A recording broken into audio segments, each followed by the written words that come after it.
लोग के सामने में पाचार शक्ति में निकाल रहा हूं। और आप लोग तो घर में फलाल उलाल करके तो आए होंगे, तो एक बार भगवान का नाम लीजिए। फिर आइए कथा में।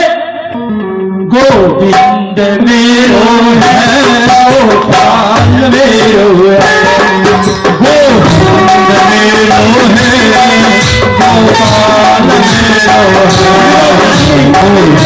गोविंद मेरो है, गोपाल मेरो है,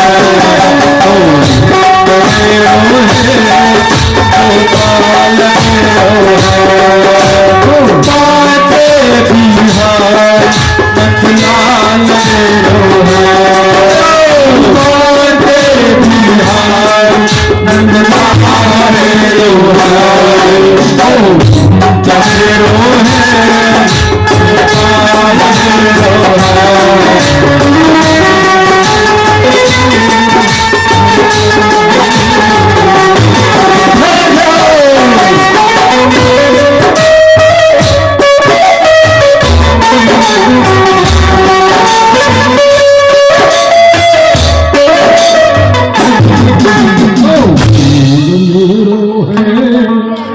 लगता है। आप लोग चुप रहिएगा माता लोग, भैया लोग आए हुए हैं। भगवान का नाम लेने में थोड़ा इन लोग को कष्ट होते होंगे, इसलिए उन लोग ताली नहीं बजा रहे हैं। कल मैंने बताया था, जो जमीन पर जो बैठता है वो जमींदार कहलाता है, और जो कुर्सी पर बैठता है वो भगवान का चौकीदार कहलाता है। तो आप लोग भगवान का चौकीदार हैं, तो आप लोग क्यों नहीं ताली बजा रहे हैं? गोविंद मेरो है, गोपाल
भगवान संकल्प देते हैं उनको, राजा बलि को।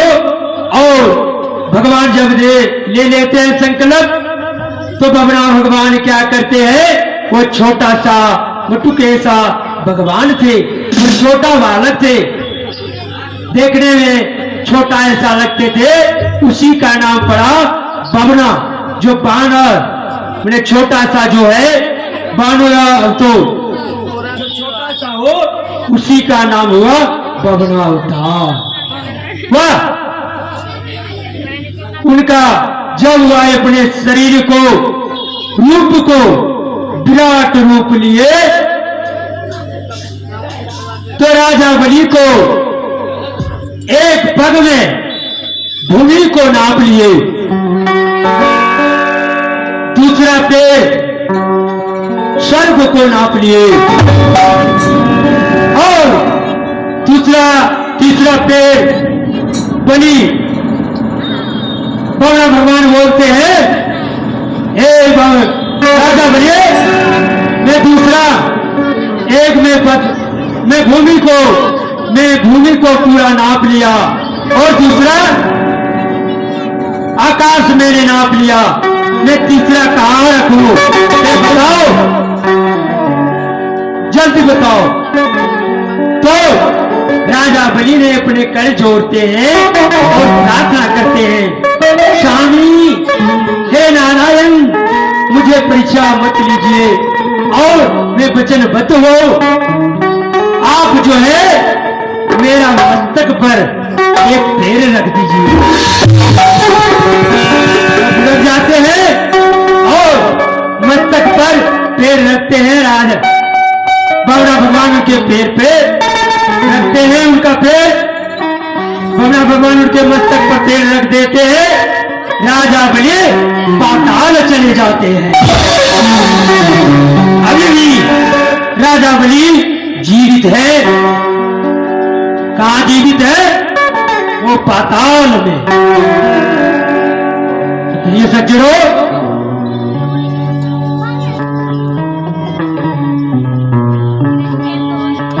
तो राजा बलि का है, इसमें रक्षाबंधन आप लोग बांधते हैं। क्या कहते हैं? तीन बंदो बलि राजा।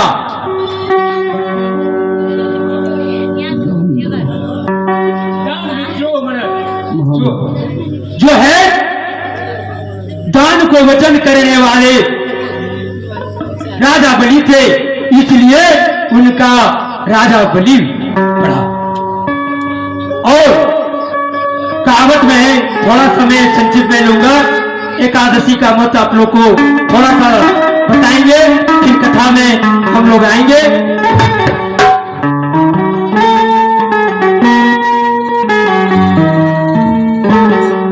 छिलो अमर एकादशी कालेर छिलो अमर एकादशी। अरे तो एकादशी का महत्व है, जो श्री राम, जय राम, श्री राम। तो उनका ऐसा हुआ। और एकादशी मत का कथा थोड़ा सा बताएंगे। जो एकादशी जो करते हैं उनके लिए बताता हूं। जो एकादशी करते हैं उनको, एकादशी फर्स्ट जो करते हैं वो अघन अमावस्या के शुक्ल पक्ष जो एकादशी आता है उसमें एकादशी करना चाहिए। एकादशी का उत्पन्न जो है अघन अमावस्या शुक्ल पक्ष के एकादशी से शुरुआत हुआ है। और 24 को एकादशी होता है।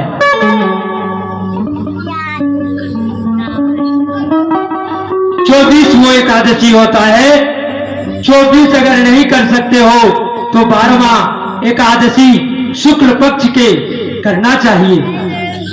और एकादशी में फलाहार हो तो उपलब्ध हो तो अच्छा है। अगर नहीं हो तो दिन भर चार शरबत पीकर दही वर्जित है। और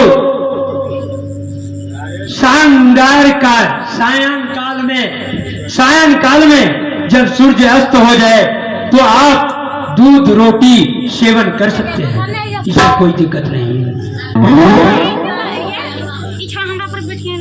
तो रोटी दूध खा सकते हैं और एकादशी कर सकते हैं, कोई दिक्कत नहीं है। लेकिन नहीं भी कर सकते 12 एकादशी तो कम से कम 4-3 गो तो एकादशी करना चाहिए मनुष्य को। और एकादशी दिन चावल वर्जित खाते हैं। उस दिन एकादशी में एक किस्सा रहता है, गुरुकुल में इसी तरह एक जगह चेला पढ़ने जाता है और उसके घर से उसका गार्जियन निकाल देता है। बोला तुम पेट भर खाता है, तुम्हें एक डाली की तुम्हें पूड़ी चाहिए और एक डाली तुम्हें चूड़ा चाहिए और एक को ही दही चाहिए, तुझे मैं नहीं खिला सकता हूँ, तुम जाओ, तुम इधर से उधर तुम खा लेना मांग कर। तो मन में विचार किया मेरा जीवन बेकार है, तो जाता है थोड़ा दूर जाकर वृंदावन में जाते हैं। एक आश्रम में जाकर गुरुजी से पूछते हैं, गुरुजी मुझे कुछ सेवा का मौका मिलेगा, मैं आपका सेवा अवश्य करूंगा। बोला क्यों नहीं, अतिथि देखो बाबा, जो बिना जान के आ जाए वो अतिथि होता है और जो हेलो कहकर कन्फर्म है मैं फलना दिन आपके घर जा रहा हूं, वो अतिथि नहीं हो, वो तो आप लोग जानते हैं, जो बिना जाने आ जाए वो अतिथि आपका हो। तो प्रिय सज्जनों, वो जब जाते हैं उनको गुरुजी रख लेते हैं चेला को, कुछ दिन रहे, बोला जाओ बेटा तुम रहो और तुम जाकर रसोईया में जाकर सबको, जो रसोईया मालिक है उसका तुम मदद करते रहना। ठीक किया। तब कुछ दिन ऐसा हुआ, कुछ दिन एकादशी आया, कुछ दिन एकादशी व्रत आया, तो चेला जो था पेट आर्थू था, वो दम भर के पेट खाता था, लेकिन जब वहां से संध्या कर सिंध जमुना में स्नान कर इत्यादि आया और वहां जब गुरुकुल गया तो वहां जाकर वह कुछ नहीं देखा, वो कहां चला गया, रसोईया में जाकर देखता है जो आज चूल्हा जोड़ लो कि नहीं जी, चूल्हा जोड़ लो, क्योंकि आज कहां जोड़